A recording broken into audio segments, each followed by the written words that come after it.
Di dalam sejarah Islam Nusantara, Kabupaten Tuban memiliki tempat tersendiri. Kabupaten ini mendapat julukan Bumi Wali karena banyaknya wali yang dimakamkan di daerah ini. Termasuk salah satunya adalah Sunan Bonang. Siapa Sunan Bonang? Sunan Bonang adalah satu dari 9 tokoh penyebar agama Islam di masa lampau yang lebih dikenal dengan sebutan Wali Songo. Ia banyak menggunakan aktivitas seni dalam dakwah dan penyebaran agama Islam.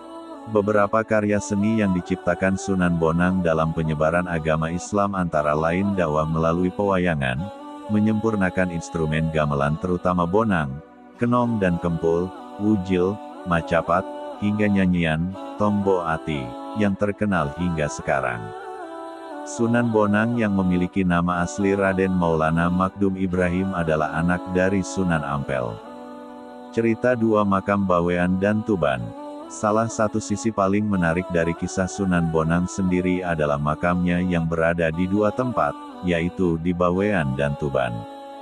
Kedua makam ini pun dipercaya sebagai makam asli. Bagaimana keberadaan dua makam yang dianggap sah, ini pun diakibatkan kegemaran Sunan Bonang berdakwah keliling hingga usia lanjut. Sunan Bonang yang sudah tua meninggal dunia pada tahun 1525 di Pulau Bawean saat sedang berdakwah. Berita meninggalnya pun segera tersebar ke seluruh tanah Jawa.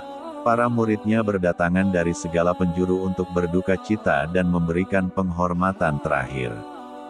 Murid-muridnya yang berada di Pulau Bawean sendiri pun berniat memakamkan Sunan Bonang di Pulau Bawean.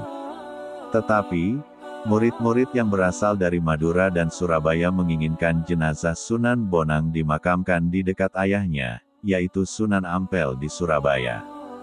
Perebutan jenazah ini pun berlanjut. Bahkan dalam hal mengkafani jenazah Sunan Bonang mereka pun tak mau kalah.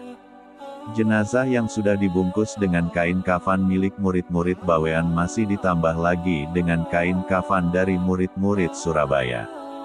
Bulat tekad untuk membawa jenazah Sunan Bonang ke Surabaya, pada malam harinya, murid-murid Madura dan Surabaya pun menggunakan ilmu kebatinan untuk membuat ngantuk orang-orang Bawean. Dalam keadaan terburu-buru, diangkutlah jenazah Sunan Bonang ke dalam kapal dan hendak dibawa ke Surabaya. Dikarenakan tindakan yang tergesa-gesa ini, tanpa disadari orang-orang Madura dan Surabaya, kain kafan jenazah tertinggal satu. Kapal layar yang bersemangat ini segera bergerak ke arah Surabaya. Sayangnya saat berada di perairan Tuban, tiba-tiba kapal yang dipergunakan tidak bisa bergerak. Tak memiliki banyak pilihan, akhirnya jenazah Sunan Bonang pun dimakamkan di Tuban. Tepat di sebelah barat Masjid Agung Tuban.